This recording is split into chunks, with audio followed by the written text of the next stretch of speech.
Hi Sixth Form, as promised, slightly overdue Sixth Form briefing this week, but one I hope you appreciate is coming back to make sure that I can give you as much information as possible on the things that are going on.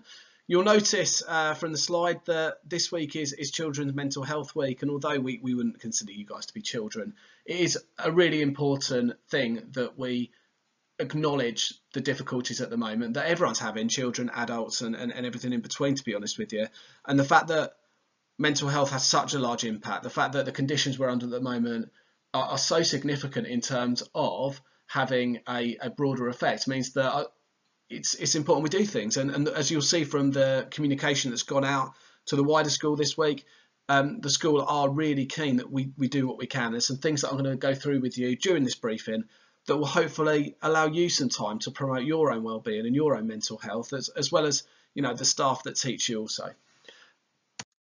Before we kind of get into that bit, this does have a link with wellbeing, but it's something that it will be more ongoing and it won't just be this week. So from today onwards, you'll notice that the timings of the school day have been tweaked slightly.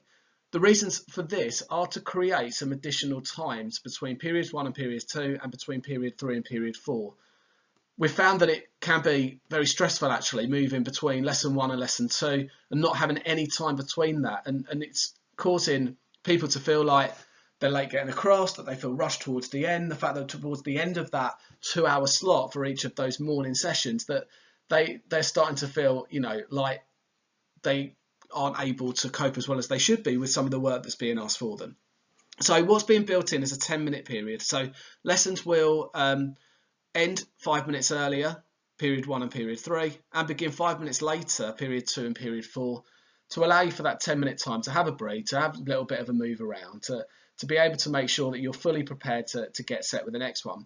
And there's quite a lot of occasions on the timetable where there's a double lesson, period 3 and period 4.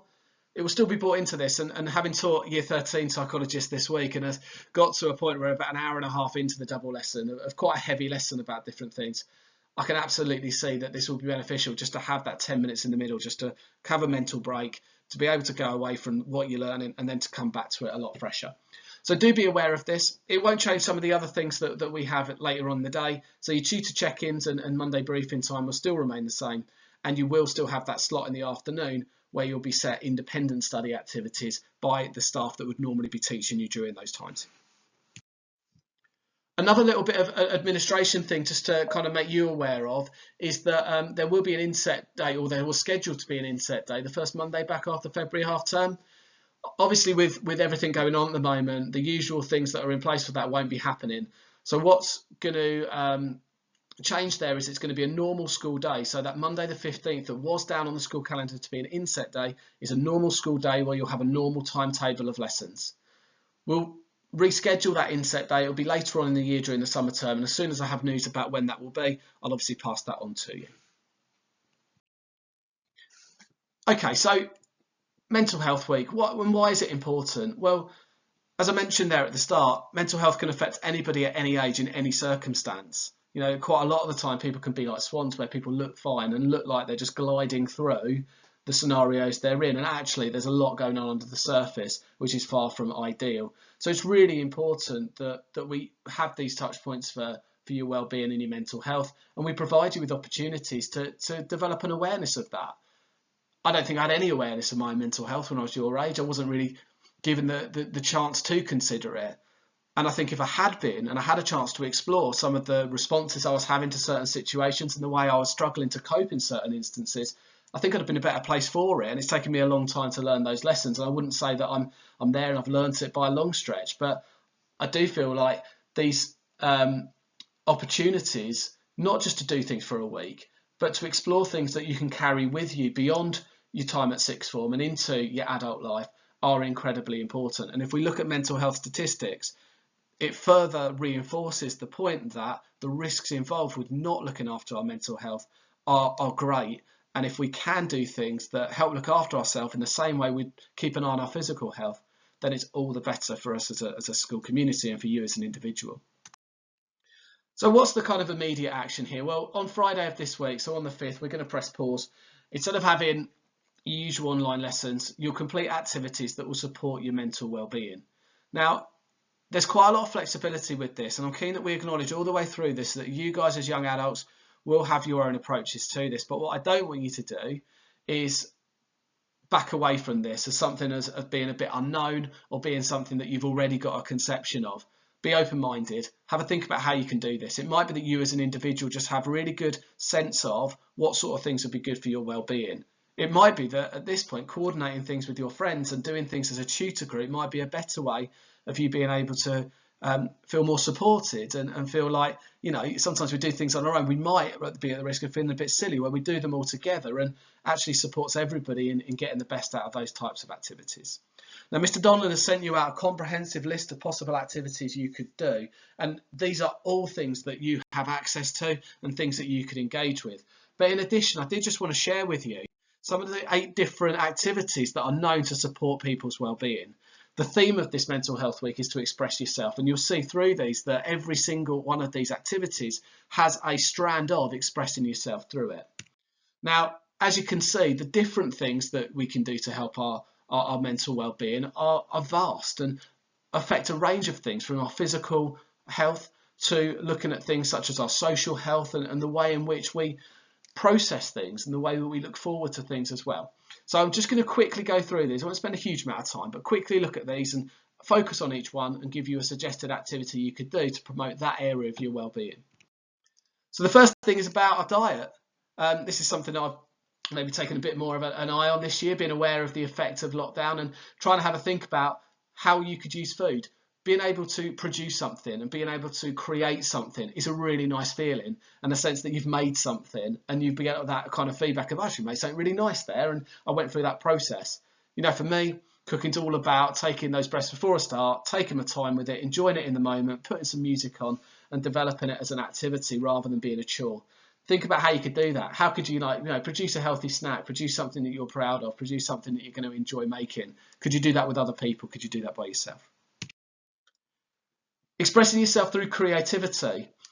There's a lot of feelings you'll be going through at the moment, and it's important that we understand that the times we're going through will be things that we'll reflect back on in a decade, you know, in 30 years' time, in 50 years' time. People will still refer back to this point in history. Being able to express how you feel about that in a range of ways helps you explore that sense and allows you to engage a little bit with how it's impacting upon you. So doing something like producing a written journal entry and doing some creative writing could be something that allows you to just touch base on things that are quite difficult to access normally. Producing a drawing or a collage could be something that you do as an artistic process to pull it together. It could be that you just want to spend an hour colouring something in, doing some of the mindful colouring activities I sent through a couple of weeks ago by using the additional time that you'll gain on Friday. One thing that I've heard a lot in the media is different people talking about the fact that in the sense we're in at the moment, we haven't got that end point of lockdown. We've got March the 8th as a date where hopefully we'll be back in schools, but we actually don't know in terms of other restrictions when things will return to some sort of normality. Having something to look forward to is really important. What could you spend your time planning? What could you put in place for the summer? What's realistic, even within the realms of social distancing and restrictions, could you do that you are able to look forward to? You know, I know that there are members of staff that have booked holidays and are being able to kind of put plans in place with their family to do that.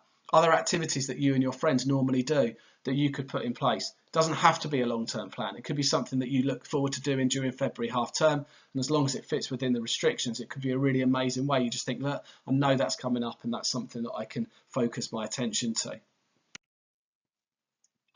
Spending time in a green space and getting outdoors, getting into those areas around where you live, going for a walk, actually engaging a little bit with your surroundings. So not necessarily just clouding out everything with music or other forms of entertainment as you do it, getting away from your phone and actually looking at the world around you. Those sorts of mindful based activities can be incredibly positive, and just spending 30 minutes giving yourself a chance to do that. I think it's easy to kind of be a bit sniffy about activities where you're being mindful and you're opening yourself up to these experiences, but equally when you do it, it can be incredible how much you gain and how much better you feel after it.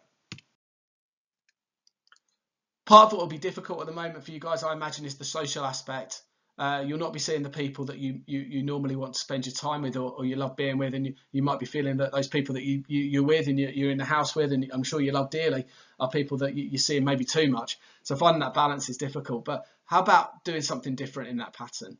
How about helping someone? How about doing something in your house that you know will make your parents happy, or make your other people you live in your house happy with?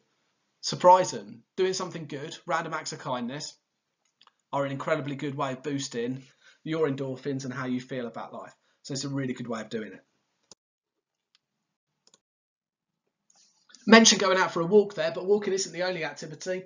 Getting active, doing any exercise. I definitely on Friday I'm going to use the time that I've got and my screen-free period of time on Friday that Mrs. Taylor's allowing us to be able to get out and go for a run and do the type of activity that I wouldn't normally be able to fit in within the busy constraints of the week.